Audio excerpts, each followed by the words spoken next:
जय हिंद साथियों, कैसे हैं आप सभी। अभी जब मैं आपको पढ़ाने आ रहा था तो मेरा नज़र पड़ा एक कॉपी में रखा था। जब मैं सीटेट की तैयारी कर रहा था उस वक्त का कॉपी था और उस पे एक बहुत बढ़िया एक शायरी लिखा था। मैं सोचा आप सभी के सामने रखूं और आप सभी को सुनाऊं, शायद पसंद आए आप सबको।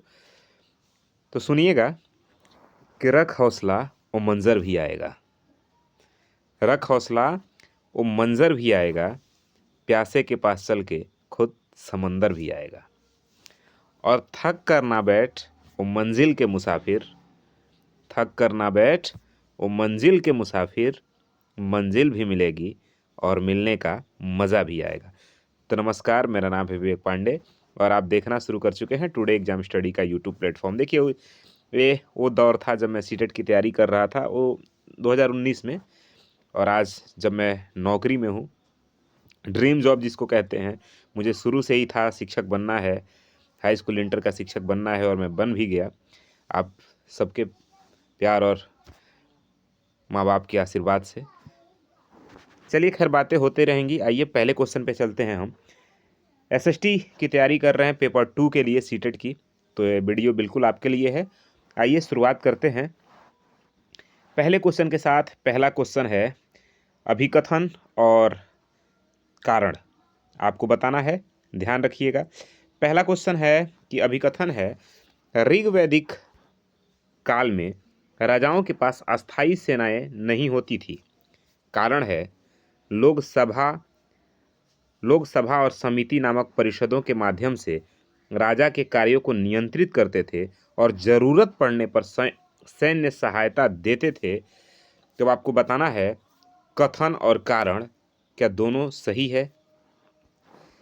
पहला विकल्प है आपके सामने, ए और आर दोनों सत्य है। आर ए की सही व्याख्या करता है, यानी कथन और कारण दोनों सही है। कथन कारण की सही व्याख्या, कारण कथन की सही व्याख्या करता है। पहला ए है। या दूसरा है ए और आर दोनों सत्य है लेकिन आर ए की सही व्याख्या नहीं करता। तीसरा है ए सत्य है लेकिन आर असत्य है। और चौथा है ए असत्य है लेकिन आर सत्य है। तो सही विकल्प आप बताएं। देखिए प्यारे साथियों, सही विकल्प जो होगा वो होगा ऑप्शन नंबर 1। मतलब ए और आर कथन और कारण दोनों सही है और कारण कथन की सही व्याख्या करता है। मतलब कि ये बात सही है कि लोग सभा और समिति नामक परिषदों के माध्यम से राजा के कार्यों को नियंत्रित करते थे और जरूरत पड़ने पर सैन्य सहायता देते थे। ऋग्वैदिक काल में राजाओं के पास अस्थायी सेनाएं नहीं हुआ करती थी। ठीक है ना, ये बात ध्यान रखिएगा। अगले क्वेश्चन की तरफ हम बढ़ते हैं।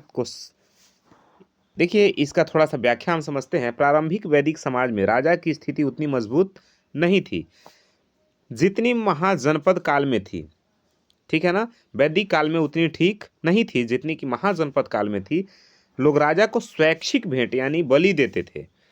स्वैच्छिक भेंट को बलि कहा जाता था और जरूरत पड़ने पर सेना में शामिल होते थे, जिससे अस्थायी सेना की आवश्यकता नहीं होती थी। ठीक है, अगले क्वेश्चन की तरफ चलते हैं। अगला क्वेश्चन है निम्नलिखित में से कौन से नौपाषाण स्थल यानी वर्तमान कश्मीर में स्थित है। मेहरगढ़, बुर्जहोम या गुफराल या चिरांद। अब आपको बताना है कौन सा विकल्प सही है।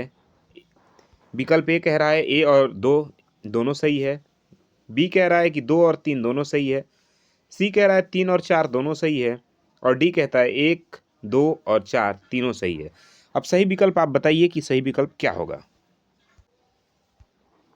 बताइए। देखिए जब आप पाएंगे, क्वेश्चन को समझेंगे और पढ़ेंगे तो आप पाएंगे कि जो ऑप्शन बी है वो सही है, यानी जो विकल्प दूसरा है यानी बुर्जहोम और तीसरा गुफकराल, ये दोनों वर्तमान के कश्मीर में है, जो नौपाषाण स्थल हुआ करते थे।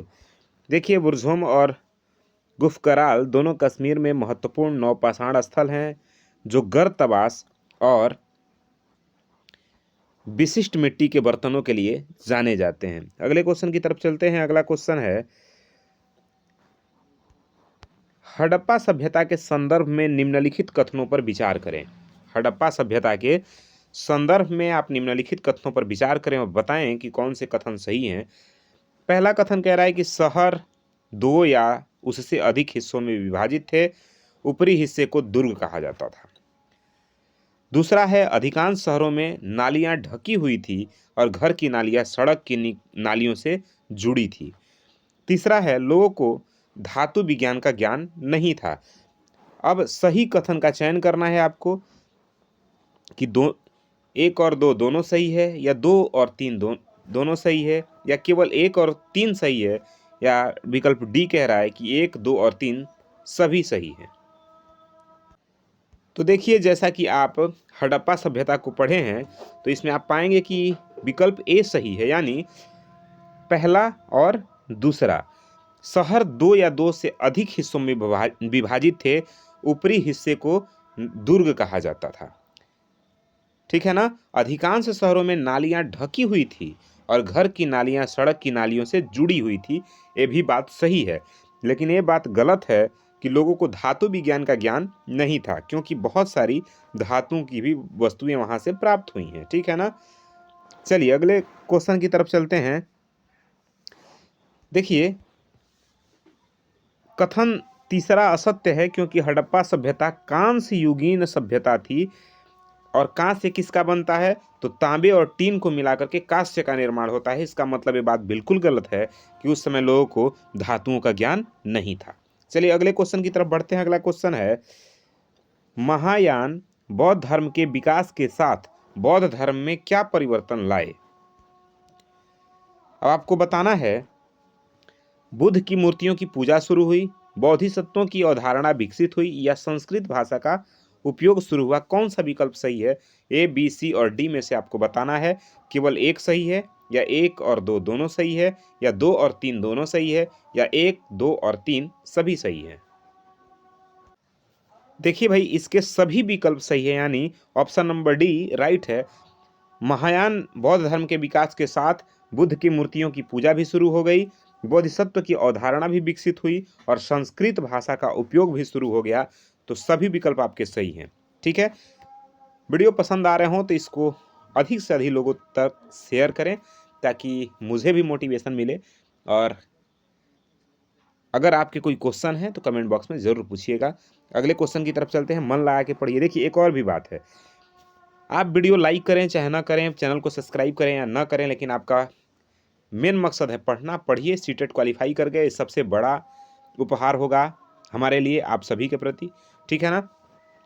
चलिए अगला क्वेश्चन है कि गुप्त काल के इलाहाबाद स्तंभ शिलालेख यानी प्रयाग प्रशस्ति के बारे में निम्नलिखित कथनों में से कौन सा कथन असत्य है? असत्य बताना है, ध्यान रखिएगा। तो पूछ रहा है, इसकी रचना हरिशरण ने की थी, यह संस्कृत में लिखा गया है, यह चंद्रगुप्त द्वितीय की विजयों का वर्णन करता है, यह समुद्रगुप्त की प्रशंसा में लिखा गया है। कौन सा विकल्प असत्य है वो आपको बताना है। तो असत्य कथन को बताना था, तो आप सभी जानते हैं, इसकी रचना हरिशरण ने की है, ये भी बात सही है। यह संस्कृत में लिखा गया है, ये भी बात सही है। यह चंद्रगुप्त द्वितीय की विजयों का वर्णन है, ये बात बिल्कुल गलत है। क्यों? क्योंकि इसमें समुद्रगुप्त के बारे में लिखा गया है। तो राइट आंसर है ऑप्शन नंबर सी। आगे चलते हैं अगले क्वेश्चन की तरफ। अगला क्वेश्चन कह रहा है, इक्ता प्रणाली किसके द्वारा शुरू की गई थी? इक्ता प्रणाली। तो देखिए, जब आप पढ़ेंगे तो पाएंगे कि इक्ता प्रणाली इल्तुतमिश द्वारा शुरू की गई थी। ठीक है ना। किसके द्वारा शुरू की गई थी? इल्तुतमिश के द्वारा। इल्तुतमिश ने प्रशासन और राजस्व संग्रह के लिए इक्ता प्रणाली शुरू की, जिसके तहत अधिकारियों यानी इक्तादारों को वेतन के बदले भूमि दी जाती थी। ठीक है ना। तो सही विकल्प है इल्तुतमिश। वीडियो को ध्यान से देखिए, एक बार में ना समझ में आए दोबारा देखिए। जब आप खाना वाना बनाइए या कुछ भी ऐसा काम करिए जिसमें आप स्क्रीन को नहीं देख सकते, तो आप वीडियो को लगाइए, हेडफोन लगाइए और सुनिए। पढ़ना ज़रूरी है। ठीक है ना। पढ़ना सबसे पहला प्राथमिकता है, पढ़ना। अब नौकरी नहीं रहेगा अगर, तो आप समझ सकते हैं रिस्पेक्ट कहीं नहीं मिलता है। नौकरी ज़रूरी है, और नौकरी पाने के लिए पढ़ना ज़रूरी है। बात समझ में आ रहा है? मैं इसलिए आपको बता रहा हूँ क्योंकि मैं इस दौर से गुजरा हूँ जहाँ से आप गुजर रहे हैं। 2019 की बात थी जब मैं सीटेट की तैयारी कर रहा था। उस समय मैं जॉब भी कर रहा था, प्राइवेट एक स्कूल में पढ़ा रहा था, उसके साथ साथ मैं खुद की तैयारी भी कर रहा था। सीटेट निकला, गवर्नमेंट जॉब निकला, एक नहीं दो दो तीन तीन निकाला। तो मेरे भाई आपसे भी रिक्वेस्ट है, आप भी मन लगा के पढ़िए और प्रयास करिए, सफलता जरूर पाइएगा। ठीक है, अगले क्वेश्चन की तरफ चलते हैं। अगला क्वेश्चन है अभिकथन। कथन है कि शेर शाह सूरी ने अपने शासनकाल में रुपया नामक चांदी का सिक्का चलाया, और कारण है कि वह मुद्रा प्रणाली में मानकीकरण लाना चाहता था ताकि व्यापार को सुगम किया जा सके। तो क्या कथन जो कारण है वो कथन की व्याख्या करता है? ठीक है, कारण कथन की व्याख्या करता है या नहीं, ये बात आपको बताना है। तो विकल्प एक है कि ए और आर दोनों बात ठीक है, आर ए की सही व्याख्या करता है, यानी कारण कथन की सही व्याख्या करता है। ऑप्शन दो है कि ए और आर दोनों सत्य है लेकिन आर ए की सही व्याख्या नहीं करता। तीसरा कह रहा है कि ए सत्य है लेकिन आर असत्य है, और चौथा कह रहा है ए असत्य है लेकिन आर सत्य है। तो देखिए भाई, मेरे सही विकल्प इसका ये होगा ना, ऑप्शन नंबर 1। क्यों सही होगा? क्योंकि कथन और कारण दोनों एक दूसरे की सही व्याख्या करते हैं। यानी शेर शाह सूरी ने अपने शासनकाल में रुपया नामक चांदी का सिक्का चलाया, ये बात बिल्कुल ठीक है। और ये भी बात ठीक है कि वह मुद्रा प्रणाली में मानकीकरण लाना चाहता था ताकि व्यापार को और सुगम से सुगम, आसान से आसान किया जा सके। बात ठीक है। चलिए अगले क्वेश्चन पे हम चलते हैं। अगला क्वेश्चन है question number 4, sorry question number 8 है। उससे पहले इसके बारे में थोड़ा सा समझ लेते हैं। शेर शाह सूरी जो 178 ग्रेन का चांदी का रुपया और तांबे का दाम चलाया, जो उस समय आर्थिक व्यवस्था में सुधार और मानकीकरण के उद्देश्य से ठीक था। ठीक है ना। अगला क्वेश्चन है निम्नलिखित में से कौन से कारक भारत में ब्रिटिश औपनिवेशिक शासन की स्थापना के लिए जिम्मेदार थे? ये सभी आपके क्वेश्चन एनसीईआरटी से लिए गए हैं, कहीं बाहर से नहीं लिए गए हैं, ये भी बात ध्यान रखिएगा। और सीटेट के लिए एनसीईआरटी पढ़ना आपको बेहद ज़रूरी है, क्योंकि मेरे पास इतना भी नहीं है कि हाँ मैं बाकी का पढ़ूं और वहाँ से क्वेश्चन लाऊं। आपके लिए सीटेट पढ़ के वहीं से क्वेश्चन उठाता हूँ, क्योंकि मैं सीटेट पढ़ के ही एनसीईआरटी पढ़ के ही सीटेट दिया हूँ। तो मुझे लगता है कि एनसीईआरटी से ही आप सीटेट क्वालिफाई कर सकते हैं। इफेक्ट भी है और सही भी है। ठीक है ना। अब आपको बताना है निम्नलिखित में से कौन से कारक भारत में ब्रिटिश औपनिवेशिक शासन की स्थापना के लिए जिम्मेदार थे। तो पहला है व्यापारिक एकाधिकार की लालसा, स्थानीय शासकों के बीच आपसी फूट, बेहतर सैन्य संगठन और अनुशासन, और चौथा है औद्योगिक क्रांति के लिए कच्चे माल की जरूरत। तो आपको बताना है विकल्प ए कह रहा है कि 1, 2 और 3 तीनों सही है, या दूसरा, तीसरा और चौथा सही है। सी कह रहा है कि पहला, तीसरा और चौथा सही है, और डी कह रहा है 1, 2, 3 और 4, क्या चारों सही हैं? तो देखिए मेरे भाई, सही विकल्प जो होगा ऑप्शन नंबर डी होगा। क्यों? क्योंकि ये बात ठीक है कि जो औपनिवेशिक औपनिवेशिक शासन की स्थापना थी उसमें व्यापारिक एकाधिकार की लालसा भी थी। जो भारत में ब्रिटिश औपनिवेशिक शासन की व्यवस्था जब आई तो उसमें व्यापार एकाधिकार की भी लालसा थी। स्थानीय शासकों के बीच आपसी फूट का भी ये कारण था। एक जिम्मेदारी ये भी थी कि स्थानीय जो शासक थे उस वक्त के, वो आपस में ही फूट उनमें था, कोई किसी से प्रेम नहीं था, भेदभाव था। एक दूसरा एक कारण है ब्रिटिश औपनिवेशिक शासन की स्थापना का। एक व्यापारिक एकाधिकार की लालसा, ये भी एक कारण है, और बेहतर सैन्य संगठन के अनुशासन, ये भी एक कारण है, और औद्योगिक क्रांति के लिए कच्चे माल की जो जरूरत थी, ये भी एक कारण है। तो सही विकल्प है ऑप्शन नंबर डी। आगे बढ़ते हैं अगले क्वेश्चन की तरफ। अगला क्वेश्चन कह रहा है कि प्रार्थना समाज की स्थापना का उद्देश्य क्या था? क्या मूर्ति पूजन का समर्थन करना था, एकेश्वरवाद, सामाजिक समानता और जाति व्यवस्था के उन्मूलन पर जोर देना था, या केवल महिलाओं की शिक्षा पर ध्यान केंद्रित करना था? तो मेरे भाई सही विकल्प ऑप्शन नंबर सी होता है। क्यों? क्योंकि एकेश्वरवाद, सामाजिक समानता और जाति व्यवस्था के उन्मूलन पर जोर देना था, यही उद्देश्य था प्रार्थना समाज की। ठीक है ना। अगले क्वेश्चन की तरफ चलें। अच्छा, बात करेंगे प्रार्थना समाज की, तो 1867 में आत्माराम पांडुरंग द्वारा स्थापित प्रार्थना समाज ब्रह्म समाज से प्रेरित था। ठीक है ना। ध्यान रखिएगा, आत्माराम पांडुरंग द्वारा यह स्थापित किया गया था। प्रार्थना समाज जो 1867 में स्थापित किया गया था, इसका उद्देश्य था सामाजिक और धार्मिक सुधार करना। ठीक है। अगले क्वेश्चन की तरफ चलते हैं। अगला क्वेश्चन कह रहा है, दक्षिण अफ्रीका से लौटने के बाद गांधी जी का पहला जन आंदोलन कौन सा था? ध्यान रखना है, जन आंदोलन। तो महात्मा गांधी जी का जो पहला जन आंदोलन होता है वो होता है चंपारण सत्याग्रह। चंपारण में एक किसान नेता हुआ करते थे राजकुमार शुक्ला, और राजकुमार शुक्ला जब गए, कहाँ गए? लखनऊ के अधिवेशन में। तो लखनऊ अधिवेशन में महात्मा गांधी जी से रिक्वेस्ट किए कि हमारे यहाँ चलिए। क्यों चलिए भाई? क्योंकि हमारे यहाँ तिनकठिया प्रणाली लागू हो गई है, यानी नील की खेती जबरन हमसे करवाया जा रहा है 1/3 हिस्से पे, इसलिए आप चलिए। और महात्मा गांधी जी राजकुमार शुक्ला के कहने पे चंपारण आते हैं और यहाँ से चंपारण सत्याग्रह की शुरुआत होती है। वो पहला जन आंदोलन होता है महात्मा गांधी का। ठीक है ना। और ये कब होता है? गांधी जी 1915 में भारत लौटे और 1917 में चंपारण सत्याग्रह शुरू होता है। ठीक है। अब यहाँ से आपके भूगोल का क्वेश्चन है, ज्योग्राफी का क्वेश्चन है। निम्नलिखित कथनों पर विचार करिए और सही कथन को बताइए। पृथ्वी की सबसे ऊपरी परत जो प्रपटी है उसे पृथ्वी की सबसे ऊपरी परत को प्रपटी कहा जाता है। क्या ये बात ठीक है? दूसरा कह रहा है कि महासागरीय प्रपटी महाद्वीपीय प्रपटी की तुलना में पतली होती है। तीसरा कह रहा है महाद्वीपीय प्रपटी मुख्य रूप से सिलिका और मैग्नीशियम से बनी होती है। तो अब आपको बताना है कि पहला और दूसरा बात ठीक है, या दूसरा और तीसरा सही है, या पहला तीसरा सही है, या पहला दूसरा और तीसरा सभी सही है।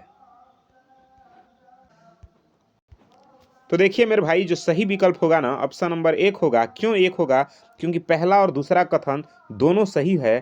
पहला कथन कह रहा है कि पृथ्वी की सबसे ऊपरी परत को क्रस्ट यानी प्रपटी कहते हैं। बात बिल्कुल ठीक है। जब आप एनसीईआरटी क्लास 6 के भूगोल की किताब को उठाइएगा तो भू प्रपटी के बारे में दिया गया है, उसमें से ये क्वेश्चन उठाया गया है। दूसरा भी बात ठीक है कि महासागरीय प्रपटी महाद्वीपीय प्रपटी की तुलना में पतली होती है, ये भी बात ठीक है। चलिए अगले क्वेश्चन की तरफ अगर हम बढ़ें तो अगला क्वेश्चन है, देखिए थोड़ा सा अगर इसकी व्याख्या पे ध्यान देंगे हम, तो कथन तीसरा असत्य है। क्यों असत्य है? क्योंकि महाद्वीपीय प्रपटी मुख्य रूप से सिलिका और एल्युमिनियम से बनी होती है, जबकि महासागरीय प्रपटी सिलिका और मैग्नीशियम से बनी होती है। ठीक है ना। चलिए ध्यान रखिएगा, महासागरीय प्रपटी किससे बनती है? सिलिका और मैग्नीशियम से, जबकि महाद्वीपीय प्रपटी किससे बनती है? यह सिलिका और एल्युमिनियम से बनती है। ठीक है ना। चलिए आगे अगले क्वेश्चन की तरफ चलें। अगला क्वेश्चन कह रहा है कि भ्रंशोत्थ पर्वत का निर्माण कैसे होता है? ठीक है ना। ज्वालामुखी के फटने से, अवसादों के निक्षेपण से, जब दो टेक्टोनिक प्लेट टकराती है उससे, जब बड़े क्षेत्रों में दरारें यानी भ्रंश पड़ जाती है और कुछ भाग ऊपर उठ जाते हैं या नीचे धंस जाते हैं, इससे निर्माण होता है भ्रंशोत्थ पर्वत का। तो सही विकल्प आपको बताना है। तो देखिए प्यारे साथियों, अगर सही विकल्प की बात करें तो ऑप्शन नंबर डी सही है। क्यों सही है? क्योंकि जब बड़े क्षेत्रों में दरारें यानी भ्रंश पड़ जाती है तो कुछ भाग ऊपर उठ जाते हैं या नीचे धंस जाते हैं, इसी से भ्रंशोत्थ पर्वत का निर्माण होता है। ठीक है ना। अगले क्वेश्चन की तरफ अगर बढ़ें, थोड़ा सा इसकी व्याख्या देखेंगे तो पता चलेगा भ्रंशोत्थ पर्वत, ठीक है ना, भ्रंशोत्थ पर्वत जो होते हैं तब बनते हैं जब पृथ्वी की सतह में तनाव के कारण भ्रंश पड़ते हैं। ऊपर उठे हुए भाग को रस्ट या ब्लैक पर्वत और नीचे धंसे हुए भाग को ग्रोवेन या भ्रंश घाटी कहते हैं, जैसे ब्लैक फॉरेस्ट पर्वत। ठीक है ना। अगला क्वेश्चन कह रहा है आपसे, क्वेश्चन नंबर 13, निम्नलिखित में से कौन सा कारक किसी स्थान की जलवायु को प्रभावित नहीं करता है? ध्यान रखिएगा, नहीं करता है। क्वेश्चन पे आपको ध्यान रखना है, नहीं करता है पूछ रहा है। तो क्या अक्षांश, ऊंचाई, समुद्र से दूरी या जनसंख्या घनत्व, इसमें से कौन जलवायु को प्रभावित नहीं करता है? तो देखिए नहीं पूछ रहा है, तो इसमें से जनसंख्या जो घनत्व है वो जलवायु को प्रभावित नहीं करता है। सही बात है कि अक्षांश प्रभावित करता है, ऊंचाई भी प्रभावित करता है और समुद्र से दूरी भी प्रभावित करता है, बल्कि जनसंख्या घनत्व प्रभावित नहीं करता है जलवायु को। ठीक है ना। अगले क्वेश्चन की तरफ चलें। अगला क्वेश्चन कह रहा है कि वाणिज्य खेती, ठीक है ना, कमर्शियल फार्मिंग की विशेषता क्या है। तो देखिए, इसको आपको बताना है। पहला है बड़ी जोत यानी खेतों का आकार, दूसरा है उच्च उपज देने वाले बीजों यानी HYV का उपयोग, तीसरा है मुख्य रूप से परिवार की उपभोग के लिए उत्पादन। तो वाणिज्य खेती की विशेषता क्या है इसमें से, वो आपको बताना है। क्या A और 2 दोनों सही है, या 2 और 3 दोनों सही है, या 1 और 3 सही है, या फिर ऑप्शन डी कह रहा है कि 1, 2 और 3 तीनों सही है। तो देखिए प्यारे साथियों, जब आप देखेंगे तो वाणिज्य खेती की सबसे बड़ी विशेषता होती है, ऑप्शन नंबर ए सही है, क्या कि बड़ी जोत यानी बड़े आकार के खेत होते हैं, और दूसरा उच्च उपज देने वाले बीज का उपयोग होता है, यानी हाईली क्वालिटी वाले बीज होते हैं जो अधिक से अधिक मात्रा में उपज पैदा करते हैं। ठीक है ना। अगले क्वेश्चन की तरफ अगर बढ़े हम, तो अगला क्वेश्चन है कि जेड स्ट्रीम क्या है। जेड स्ट्रीम क्या है। 4 विकल्प आपके सामने हैं, सही विकल्प आप बताइए कि जेड स्ट्रीम क्या होता है। तो देखिए मेरे भाई, अगर देखेंगे आप तो ऑप्शन नंबर सी राइट है, यानी क्षोभ मंडल में अत्यधिक ऊंचाई पर लगभग 12,000 मीटर पश्चिम से पूर्व की ओर बहने वाली तेज हवाएं जो होती हैं उसे जेड स्ट्रीम कहते हैं। ठीक है ना। तो राइट विकल्प ऑप्शन नंबर सी होता है, यानी जेड स्ट्रीम ऊपरी वायुमंडल में चलने वाली शक्तिशाली हवाएं हैं जो मौसम के पैटर्न को महत्वपूर्ण रूप से प्रभावित करती हैं, जिसमें भारतीय मानसून भी शामिल है। ठीक है ना।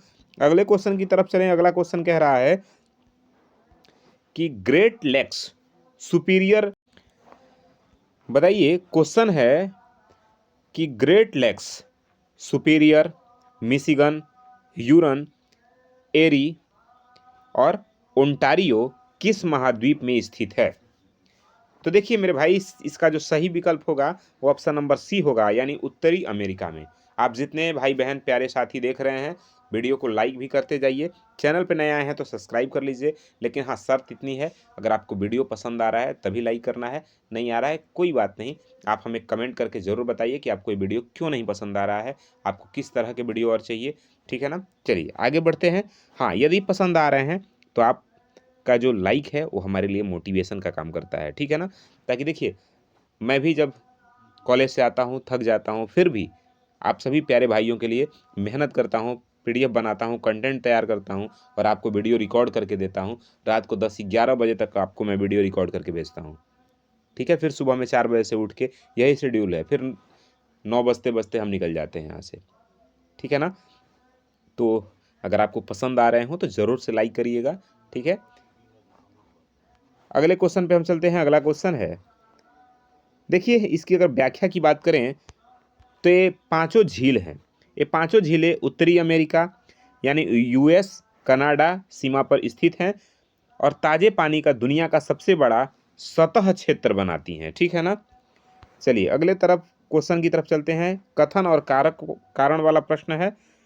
कथन है कि विश्वतीय वर्षा वन क्षेत्रों में जैव विविधता बहुत अधिक होती है। कारण है कि इन क्षेत्रों में वर्ष भर उच्च तापमान और भारी वर्षा होती है जो पौधों और जीवों के विकास के लिए आदर्श स्थिति प्रदान करती हैं। तो कथन और कारण, क्या कथन और कारण दोनों सही है, या कारण कथन की सही व्याख्या करता है। ऑप्शन दूसरा कह रहा है कि ए और आर यानी कथन और कारण दोनों सत्य है, लेकिन कारण कथन की सही व्याख्या नहीं करता है। ऑप्शन 3 कह रहा है कि ए सत्य है लेकिन आर असत्य है। चौथा कह रहा है कि ई असत्य है लेकिन आर सत्य है। तो अब आप बताइए मेरे भाई कि कौन सा क्वेश्चन सही है, कौन सा विकल्प सही है। देखिए जब आप ध्यान देंगे तो आप पाएंगे कि क्वेश्चन विकल्प 1 सही है। इसलिए सही है क्यों, क्योंकि ए और आर दोनों सत्य है और ए आर की सही व्याख्या करता है। ठीक है, ठीक है ना। देखिए बात इतनी सी है कि विषुवतीय वर्षा वन क्षेत्रों में जैव विविधता बहुत अधिक होती है। बात बिल्कुल ठीक है। क्यों होती है?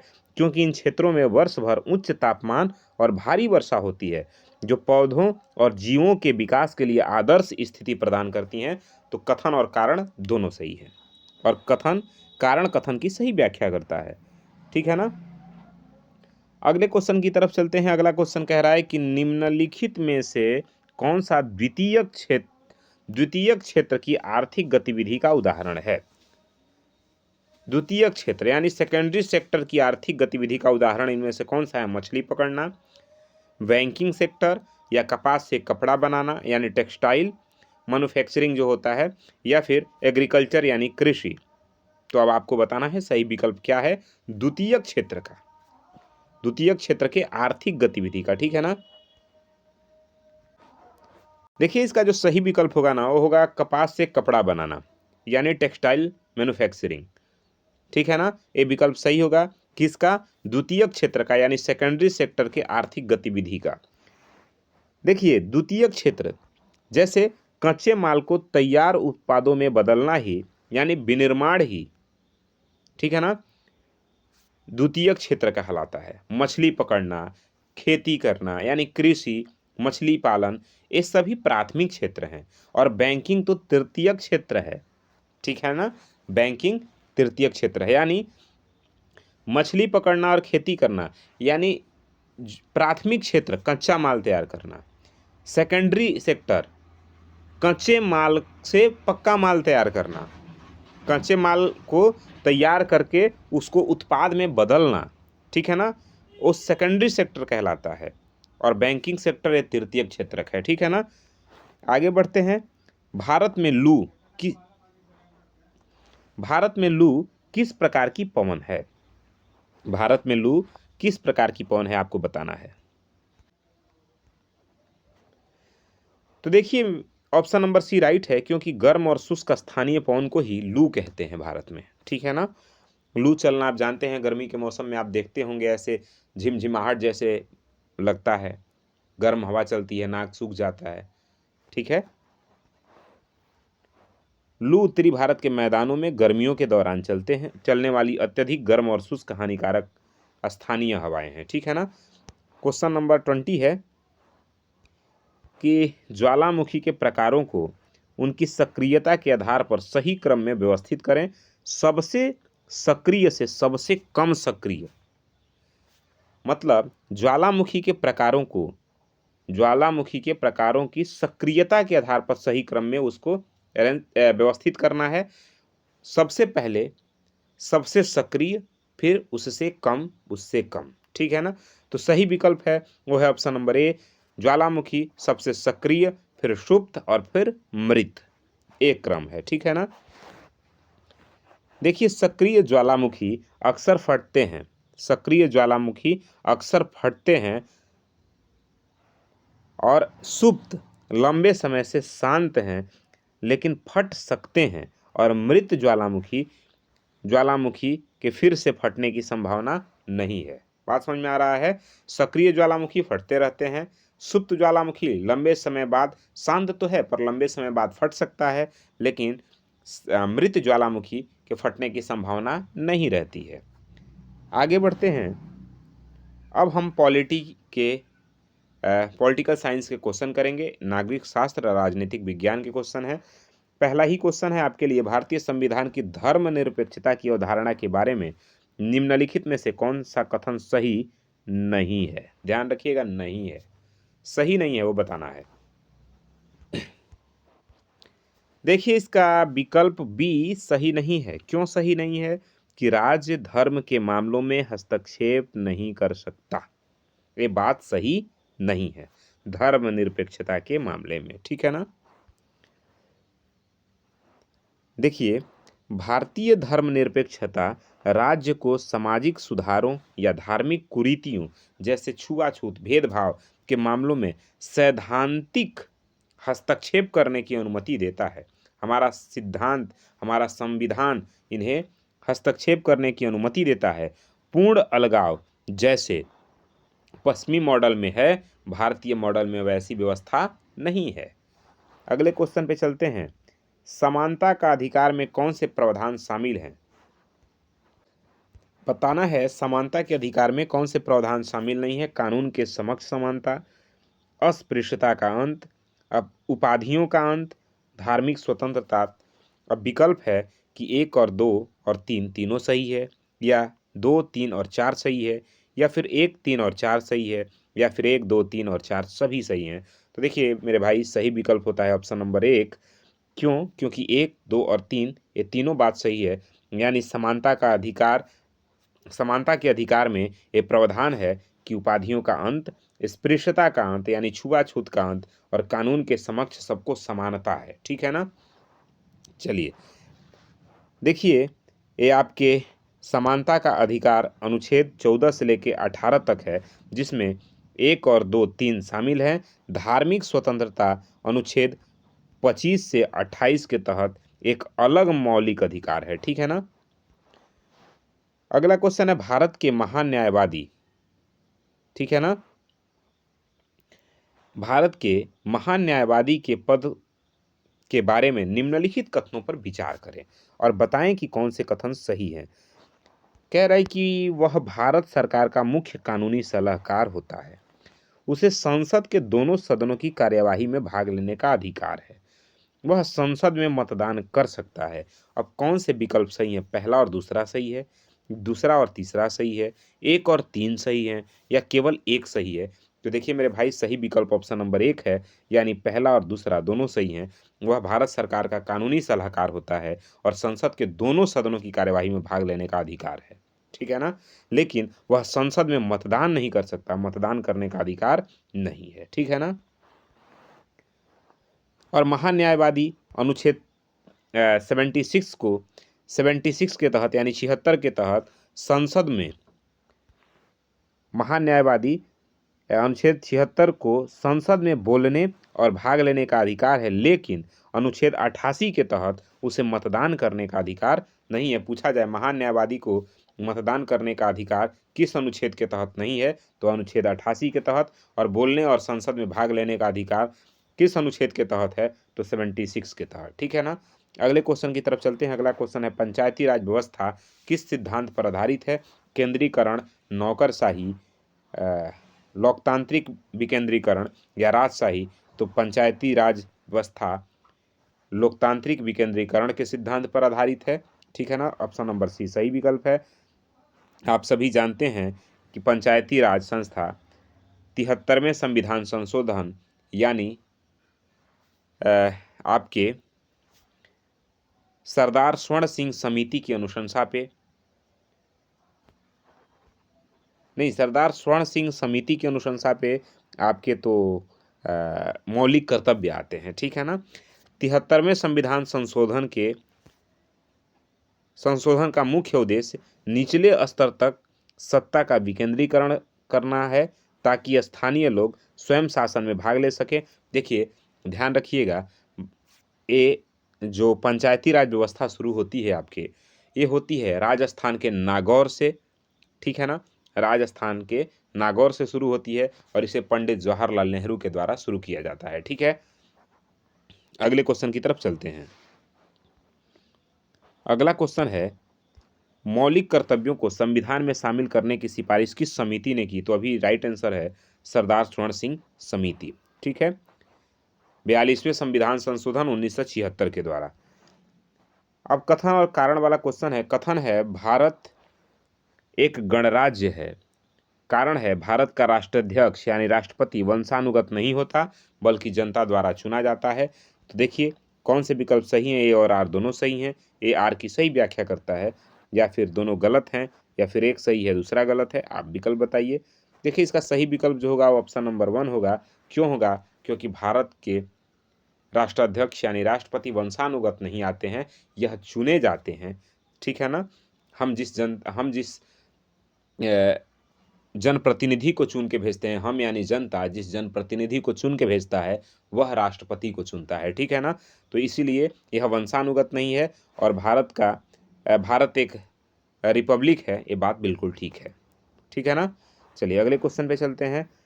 अगला क्वेश्चन है भारतीय संविधान की प्रस्तावना में समाजवादी और धर्मनिरपेक्ष शब्द किस वर्ष जोड़े गए थे? तो देखिए इसका सही विकल्प है ऑप्शन नंबर बी 1976 में। 1976 में 42वें संविधान संशोधन के द्वारा, ठीक है ना, इसे जोड़ा गया सरदार स्वर्ण सिंह समिति की अनुशंसा पे। ठीक है, चलिए अगले क्वेश्चन की तरफ चलते हैं। 42वें संविधान संशोधन के द्वारा जोड़ा गया, ध्यान रखिएगा। संसदीय विशेषाधिकार का अर्थ क्या है? आपको बताना है कि इसका अर्थ क्या है। पढ़िए और सही विकल्प बताइए। देखिए इसका सही विकल्प होगा ऑप्शन नंबर बी, संसद सदस्यों को गिरफ्तारी और कानूनी कार्यवाही से कुछ मामलों में छूट मिलना। ठीक है ना, संसदीय विशेषाधिकार का अर्थ यही होता है। ठीक है, अगले क्वेश्चन की तरफ चलते हैं। अगला क्वेश्चन है, भारत के किस राज्य में समान नागरिक संहिता यानी यूनिफॉर्म सिविल कोड यूसीसी लागू है? देखिए इसका सही विकल्प होगा ऑप्शन नंबर सी, गोवा। क्या होगा भाई? गोवा में। ठीक है, समान नागरिक संहिता अनुच्छेद 44 के तहत भारत के संविधान का एक नीति निर्देशक सिद्धांत है जो वर्तमान के केवल गोवा राज्य में ही लागू है। अगला क्वेश्चन है, दल बदल विरोध कानून। दल बदल विरोध कानून किस अनुसूची में शामिल है? तो यह है आपके 10वीं अनुसूची में शामिल है। ऑप्शन नंबर सी राइट है। किस अनुसूची में? 10वीं अनुसूची में। ठीक है ना, ध्यान रखना है। संविधान के 52वें संविधान संशोधन 1985 के द्वारा इसे जोड़ा गया 10वीं अनुसूची में। दल बदल के आधार पर संसद और राज्य विधानसभाओं के सदस्यों की अयोग्यता से संबंधित है यह। अब अगला जो क्वेश्चन है वो पैडागोगी से संबंधित है, एसएसटी पैडागोगी। अब इसमें आप देखेंगे पहला क्वेश्चन है, सामाजिक विज्ञान की कक्षा में समीक्षात्मक सोच यानी क्रिटिकल थिंकिंग को बढ़ावा देने के लिए शिक्षक को क्या करना चाहिए? ठीक है, तो विकल्प आपके सामने है। आपके सामने है। पहला है, छात्रों को तथ्यों को याद करने के लिए प्रोत्साहित करना चाहिए, मतलब क्रिटिकल थिंकिंग को बढ़ावा देने के लिए ऐसा करना चाहिए। या छात्रों को विभिन्न दृष्टिकोणों के बीच तुलना और अंतर करने के लिए प्रोत्साहित करना चाहिए। या छात्रों से किसी घटना के कारण और परिणाम की विश्लेषण करने के लिए कहना चाहिए। तो देखिए इसका जो सही विकल्प होगा वो अब बताना है आपको। क्या 1 और 2 दोनों सही है, या 2 और 3 दोनों सही है, या 1 और 3 सही है, या डी कह रहा है 1, 2 और 3 तीनों सही है? देखिए इसका ऑप्शन नंबर बी सही है, यानी 2 और 3 दोनों सही है, बाकी गलत है। 2 कह रहा है कि छात्रों को विभिन्न दृष्टिकोणों के बीच तुलना और अंतर करने के लिए प्रोत्साहित करना ही क्रिटिकल थिंकिंग को बढ़ावा देना है। छात्रों से किसी घटना के कारण और परिणाम का विश्लेषण करने के लिए कहना भी क्रिटिकल थिंकिंग को बढ़ावा देने के लिए है। ठीक है ना, तो राइट आंसर है ऑप्शन नंबर बी। अगले क्वेश्चन पे चलते हैं। इसकी थोड़ा व्याख्यात्मक हल देखें तो देखिए, समीक्षात्मक सोच में केवल तथ्य याद करना शामिल नहीं होता है, यानी सिर्फ रटना नहीं होता है। कथन एक गलत है, इसमें विश्लेषण और मूल्यांकन और तुलना और अंतर भी शामिल है, संश्लेषण भी शामिल है, जैसा कि ऑप्शन 2 और 3 में बताया गया है। ठीक है ना, अगले क्वेश्चन की तरफ चलते हैं। क्वेश्चन है, खोजी अधिगम में शिक्षक की भूमिका होती है। इंक्वायरी बेस्ड जो लर्निंग है उसमें शिक्षक की क्या भूमिका होती है? ज्ञान देने वाले की भूमिका होती है, केवल मूल्यांकनकर्ता की भूमिका होती है, सूत्रधार और मार्गदर्शक की भूमिका होती है, या तानाशाह की भूमिका होती है? तो देखिए मेरे भाई, सूत्रधार की भूमिका होती है। फैसिलिटेटर की भूमिका होती है जो एक मार्गदर्शक का कार्य करता है। ठीक है ना, किसमें? खोजी अधिगम शिक्षण में। ठीक है, अगले क्वेश्चन की तरफ चलते हैं। देखिए खोजी अधिगम में छात्र स्वयं प्रश्न पूछते हैं और खोज करते हैं, शिक्षक तो बस एक मार्गदर्शक का काम करता है। ठीक है ना, जो सीखने के लिए संसाधन और सहायता प्रदान करता है। ठीक है, क्वेश्चन है 33 नंबर, अब देखेंगे। देखिए क्वेश्चन कह रहा है कि एक शिक्षक लिंग समानता, ठीक है ना, लिंग समानता यानी जेंडर इक्वलिटी पर पाठ पढ़ाते समय छात्रों से पूछता है कि उनके घरों में खाना कौन बनाता है, यह रणनीति कैसा है? समय बर्बाद करना, या पाठ को छात्रों के दैनिक जीवन से जोड़ना और रूढ़ियों पर सवाल उठाना, यह छात्रों को पारिवारिक पृष्ठभूमि का पता लगाना या छात्रों को शर्मिंदा करना, यह क्या सही है? तो देखिए मेरे भाई, ये विकल्प बी सही होता है, क्योंकि पाठ को छात्रों के दैनिक जीवन से जोड़ा गया, पहली बात। और दूसरी बात, रूढ़िवादिता पर सवाल उठाना। रूढ़िवादिता का मतलब होता है, देखिए देखिए लिंग रूढ़िवादिता का मतलब होता है जेंडर भेदभाव, यानी ये काम लड़का कर सकता है, लड़की नहीं कर सकती। लड़की खाना बना सकती है, लड़का जहाज उड़ा सकता है। लड़की जहाज नहीं उड़ा सकती, लड़का खाना नहीं बना सकता। इस तरह की लिंग समानता की जब बात हो तो यहाँ ध्यान रखना है, जेंडर भेदभाव आपको नहीं करना है, ठीक है ना? नहीं तो ऑप्शन गलत हो जाएंगे आपके। अगले क्वेश्चन की तरफ चलते हैं। देखिए, यह एक प्रभावी शिक्षा शास्त्रीय दृष्टिकोण है। वास्तविक जीवन के उदाहरण के माध्यम से शिक्षक छात्रों को यह सोचने पर मजबूर करता है कि क्या कुछ कार्य लिंग विशिष्ट विशिष्ट हैं, और इस प्रकार रूढ़िवादिता को चुनौती देता है। रूढ़िवादिता जो हमारे दिमाग में बैठ चुकी है। रूढ़िवादिता का मतलब होता है मेरे भाई, जो आपके दिमाग में बैठ चुका है कि खाना सिर्फ और सिर्फ लड़कियां बना सकती हैं, लड़के नहीं। तो दुनिया के बेस्ट से बेस्ट शेफ जो हैं वो लड़के हैं। ये बात आप गूगल करके अभी सर्च करिए। इसका मतलब जो आपका मिथ है वो टूट गया। इसका मतलब आपके दिमाग में जो था कि ये काम सिर्फ लड़कियां करती हैं, वो खत्म हो गया। यही है रूढ़िवादिता, जो हम पूर्व से धारणा बना लिए हैं कि एयरफोर्स में सिर्फ लड़के जा सकते हैं। तो अभी आपने देखा पाकिस्तान में जो एयर स्ट्राइक हुआ था, कौन था? वो तीनों महिलाएं, याद करिए उनको, ठीक है ना? तो इस रूढ़िवादिता को तोड़ना है। अगला क्वेश्चन है, सतत और व्यापक मूल्यांकन यानी सीसीई का सबसे महत्वपूर्ण पहलू क्या है? तो यह परीक्षा के डर को कम करता है, यह केवल ग्रेड प्रदान करता है, यह शिक्षकों का कार्यभार कम करता है, यह केवल शैक्षिक क्षेत्रों पर केंद्रित है। तो देखिए मेरे भाई, यह परीक्षा के डर को खत्म करता है, सीसीई यानी सतत व्यापक मूल्यांकन, ठीक है ना? यह नियमित मूल्यांकन और निरंतर फीडबैक शामिल होता है, जिसमें छात्रों में साल के अंत में होने वाली एक बड़ी परीक्षा के तनाव का डर कम हो जाता है। क्यों? क्योंकि निरंतर मूल्यांकन होता रहता है, फीडबैक मिलते रहते हैं, तो बच्चे का डर कम हो जाता है। अगला क्वेश्चन है 35 नंबर, कि सामाजिक विज्ञान में मूर्त से अमूर्त शिक्षण सिद्धांत का क्या अर्थ है? ठीक है ना? तो देखिए, इसका मतलब है ऑप्शन नंबर बी सही है। पहले वास्तविक वस्तुएं दिखाना, फिर अवधारणाओं को समझाना। मूर्त यानी जो दिख रहा है, पहले देखने से शुरू करिए और फिर अमूर्त की तरफ चलिए, जो नहीं दिख रहा है उस पे बच्चों को सोचने के लिए मजबूत करिए। पहले कोई ऑब्जेक्ट दिखाइए, पहले कोई वस्तु दिखाइए और वस्तु दिखा करके पढ़ाइए। फिर वस्तु के बाद उसे अमूर्त चीज़ों को, जो मूर्त नहीं है वो अमूर्त है, जो सामने नहीं है वो अमूर्त है, उसके बारे में सोचने पे मजबूर करिए। पहले मूर्त से अमूर्त की ओर चलना है, ठीक है ना? चलिए, जैसे पहले वस्तुओं को दिखाइए, जैसे ग्लोब, चित्र, मॉडल से परिचय कराना चाहिए और फिर जटिल अमूर्त विचारों और सिद्धांतों की ओर आगे बढ़ाना चाहिए। अगला क्वेश्चन है, सामाजिक विज्ञान में इतिहास को भूगोल के साथ एकीकृत करने का सबसे अच्छा उदाहरण कौन सा हो सकता है? तो देखिए, सबसे अच्छा उदाहरण क्या हो सकता है? तो इसमें ये हो सकता है कि मुगल साम्राज्य के इतिहास को पढ़ाते समय उनके क्षेत्रों को मानचित्र पर दिखाना। भूगोल और इतिहास दोनों का कॉम्बिनेशन हो सकता है, ठीक है ना? अगला क्वेश्चन है, समाजवादी और धर्मनिरपेक्ष जैसे राजनीतिक शब्दों को पढ़ाते समय शिक्षक को किस दृष्टिकोण का पालन करना चाहिए? तो इसका सही विकल्प है ऑप्शन नंबर सी, छात्रों को विभिन्न विचारों के साथ संलग्न करना और बहुलवाद को बढ़ावा देना, ठीक है ना?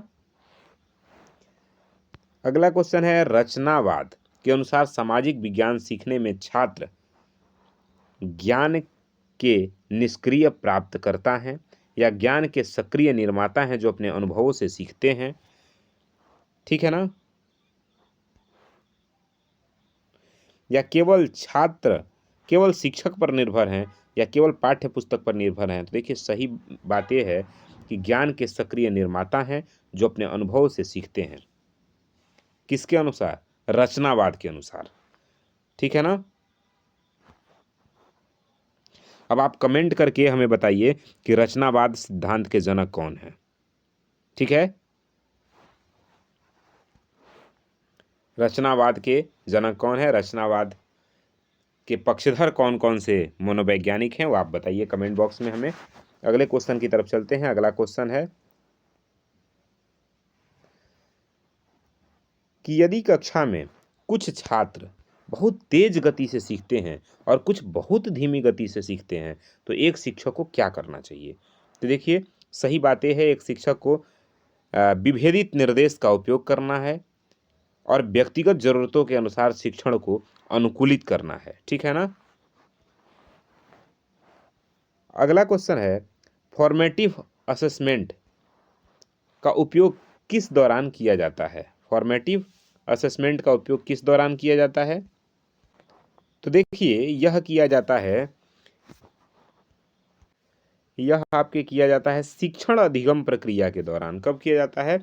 फॉर्मेटिव असेसमेंट किया जाता है शिक्षण अधिगम प्रक्रिया के दौरान, यानी पढ़ाने के दौरान, सिखाने के दौरान। फॉर्मेटिव असेसमेंट सीखने की प्रक्रिया के दौरान होता है, जैसे कक्षा, प्रश्नोत्तरी, चर्चा, और इसका उद्देश्य होता है तत्काल फीडबैक और सुधार करना होता है। ठीक है ना? केस स्टडी विधि के माध्यम से सामाजिक विज्ञान पढ़ाते समय शिक्षक छात्रों से किस कौशल की अपेक्षा करता है? तो यह करता है विश्लेषण, समस्या समाधान और निर्णय लेने की कौशल की अपेक्षा करता है। ठीक है ना? चलिए अगले क्वेश्चन की तरफ चलते हैं। क्वेश्चन नंबर है 42 और क्वेश्चन कह रहा है कि सामाजिक विज्ञान में पाठ योजना यानी लेसन प्लान बनाने का मुख्य लाभ क्या है?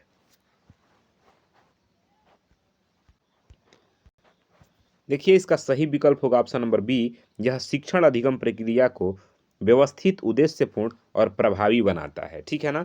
ये क्या करता है? लेसन प्लान शिक्षण अधिगम प्रक्रिया को और व्यवस्थित और उद्देश्यपूर्ण बनाता है। ठीक है,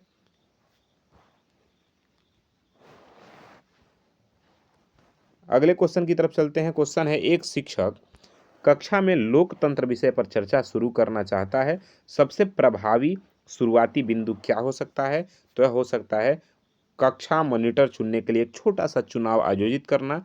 ठीक है ना? जिससे बच्चों में लोकतंत्र के बारे में जागरूकता हो, समझ बढ़े। ठीक है, अगला क्वेश्चन है, देखिए कभी भी करके सीखने की बात आए तो उसे ऑप्शन को प्राथमिकता दीजिए हमेशा। दृश्य श्रव्य सामग्री का उपयोग सामाजिक विज्ञान शिक्षण में क्यों आवश्यक है? तो देखिए, यह इसलिए आवश्यक है कि वे सभी प्रकार के शिक्षार्थियों की ज़रूरतों को पूरा करते हैं और सीखने को और अधिक प्रभावी बनाते हैं। ठीक है,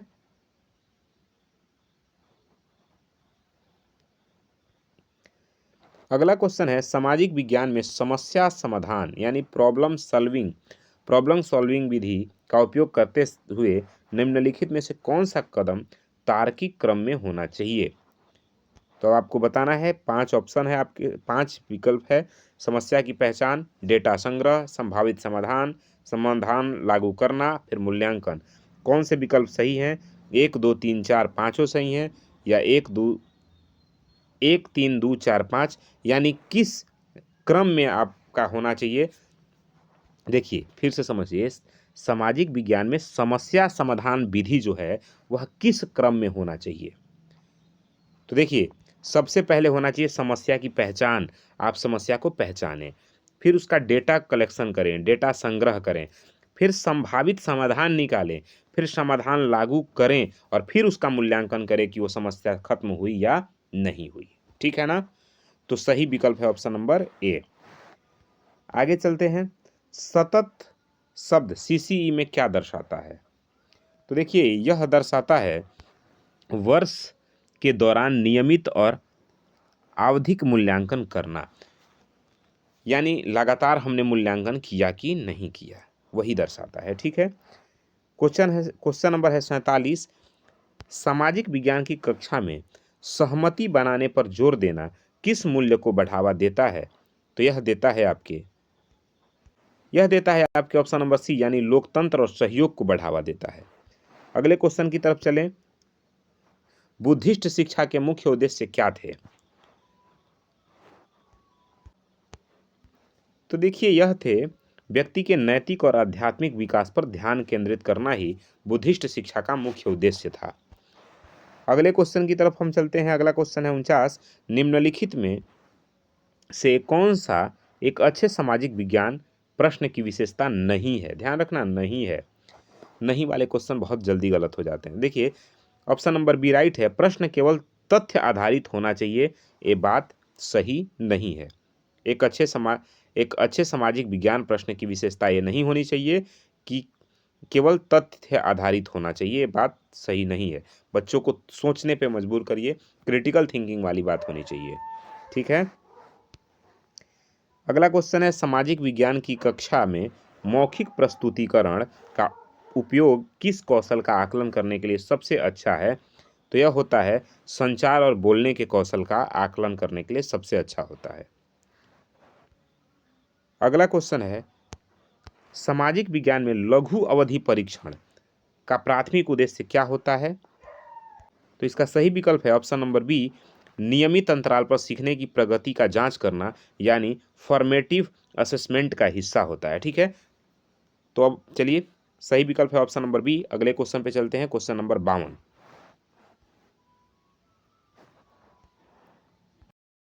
क्वेश्चन 52 है कि जेंडर और सेक्स, ठीक है ना, जेंडर और सेक्स के बीच मुख्य अंतर है। क्या अंतर है वो आपको बताना है। देखिए वह है ऑप्शन नंबर बी राइट है, सेक्स एक जैविक यानी शारीरिक विशेषता है, जबकि जेंडर एक सामाजिक और सांस्कृतिक रूप से निर्मित भूमिका है। ठीक है ना, आइए समझते हैं कैसे।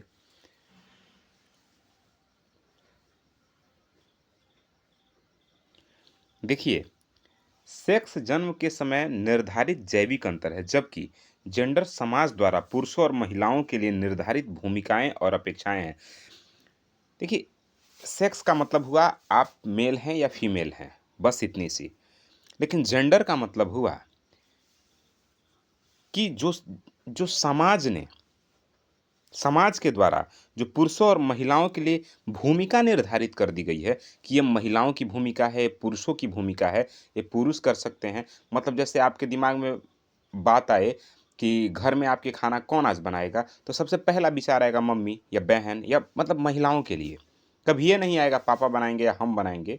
ठीक है ना, तो ये है जेंडर। और सेक्स क्या है? वो है आपके मेल हैं या फीमेल हैं, मतलब जन्मजात। ठीक है ना, अगले क्वेश्चन पे चलें। क्वेश्चन नंबर है 53। प्राथमिक स्तर पर सामाजिक विज्ञान पढ़ाने का मुख्य लक्ष्य होना चाहिए। क्या होना चाहिए भाई? तो वह होना चाहिए ऑप्शन नंबर बी, छात्रों को नागरिकता और सामाजिक मुद्दों की बुनियादी समझ विकसित करने की मदद करना। ठीक है ना, अगला क्वेश्चन है क्षेत्रीय अध्ययन। क्षेत्रीय अध्ययन दृष्टिकोण का मुख्य लाभ क्या है? तो यह एक क्षेत्र भूगोल, इतिहास और संस्कृति और अर्थव्यवस्था को समग्र रूप से समझने में मदद करता है। ठीक है ना, अगले क्वेश्चन की तरफ बढ़ते हैं। क्वेश्चन नंबर 55, और यह कह रहा है कि एक शिक्षक संसाधन विषय पढ़ाते समय सतत पोषणीय विकास की अवधारणा को कैसे समझा सकता है? ठीक है ना, तो इसका सही विकल्प है ऑप्शन नंबर सी, नवीकरणीय और गैर नवीकरणीय संसाधनों के बीच अंतर पर चर्चा करके और भावी पीढ़ियों के लिए संसाधनों के संरक्षण के महत्व पर जोर दे करके समझा सकता है। ठीक है ना, अगला क्वेश्चन है क्वेश्चन नंबर 56। देखिए सामाजिक विज्ञान में अवलोकन विधि यानी ऑब्जर्वेशन मेथड जो है उसका उपयोग करने का मुख्य उद्देश्य क्या है? तो ऑप्शन नंबर बी राइट है, यानी छात्रों के तथ्यों को रिकॉर्ड रखने और डेटा एकत्र करने का प्रत्यक्ष अनुभव देना। ठीक है ना, अवलोकन विधि होता है। चलिए अगला क्वेश्चन है क्वेश्चन नंबर 57, और ये कह रहा है कि यदि एक छात्र कक्षा में बहुत आक्रामक व्यवहार दिखाता है तो एक शिक्षक को क्या करना चाहिए। तो सबसे अच्छा उपाय यह है कि आक्रामक व्यवहार के अंतर्निहित कारणों को समझिए, ठीक है ना, और समझने की कोशिश करनी चाहिए और सहानुभूति दिखानी चाहिए उस छात्र के प्रति। देखिए क्यों ऐसा करना चाहिए, क्योंकि बाल केंद्रित शिक्षा में व्यवहार संबंधी समस्याओं को अक्सर अंतर्निहित मुद्दों के संकेत में देखा जाता है। सहानुभूतिपूर्ण दृष्टिकोण से कारण पता लगाकर समाधान खोजना चाहिए। अगला क्वेश्चन है क्वेश्चन नंबर 58। निम्नलिखित में से कौन सा मूल्यांकन के लिए एक उपकरण नहीं है। ध्यान रखिएगा, नहीं है। तो देखिए इसमें परियोजना कार्य यानी प्रोजेक्ट वर्क, ये भी मूल्यांकन का एक उपकरण है। मानकीकृत परीक्षण या गृह कार्य यानी होमवर्क, ये भी एक उपकरण है मूल्यांकन का, लेकिन पाठ्यपुस्तक उपकरण नहीं है मूल्यांकन का। इसलिए राइट आंसर है ऑप्शन नंबर डी, ठीक है ना। क्वेश्चन नंबर 59 है सामाजिक विज्ञान कक्षा में लोकतंत्र पढ़ाते समय शिक्षक के लिए सबसे महत्वपूर्ण शिक्षण उद्देश्य क्या होना चाहिए। तो यह होना चाहिए ऑप्शन नंबर बी, यानी छात्रों को लोकतांत्रिक प्रक्रियाओं में भाग लेने और एक जिम्मेदार नागरिक बनाने के लिए सशक्त बनाना, ये एक उद्देश्यपूर्ण शिक्षण होना चाहिए। क्वेश्चन नंबर है 60 कि लैंगिक रूढ़िवादिता को चुनौती देने के लिए एक शिक्षक क्या कर सकता है। तो देखिए एक शिक्षक कक्षा में ऐसे उदाहरणों का उपयोग करना करे जहां पुरुष और महिलाएं गैर पारंपरिक भूमिकाएं निभाते हैं, जैसे महिला इंजीनियर, पुरुष नर्स हो। इस तरह की भूमिकाएं और उदाहरण दे करके और प्रत्यक्ष ऐसे कार्य करा करके लैंगिक रूढ़िवादिता को खत्म किया जा सकता है या कम किया जा सकता है। लैंगिक रूढ़िवादिता को बदलने के लिए शिक्षक को सक्रिय रूप से ऐसे उदाहरण प्रस्तुत करने चाहिए जो पारंपरिक लिंग भूमिकाओं को तोड़ते हैं और यह दिखाते हैं कि क्षमताएं लिंग विशिष्ट नहीं होती हैं। बात समझ में आ रहा है। तो ये कुल आपके 60 क्वेश्चन थे। ये वीडियो आपको कैसा लगा, ये सेशन आपको कैसा लगा, वीडियो पसंद आया हो तो लाइक शेयर करिए, अधिक से अधिक अपने दोस्तों तक पहुंचाइए। अपना फीडबैक हमें कमेंट बॉक्स में ज़रूर दीजिएगा। बाकी मिलते हैं अगले क्लास में। किस तरह के क्लास आपको चाहिए कमेंट बॉक्स में बताइएगा। बाकी एक नए सेशन के साथ नए क्लास में हम आपसे मिलते हैं। तब तक के लिए जय हिंद।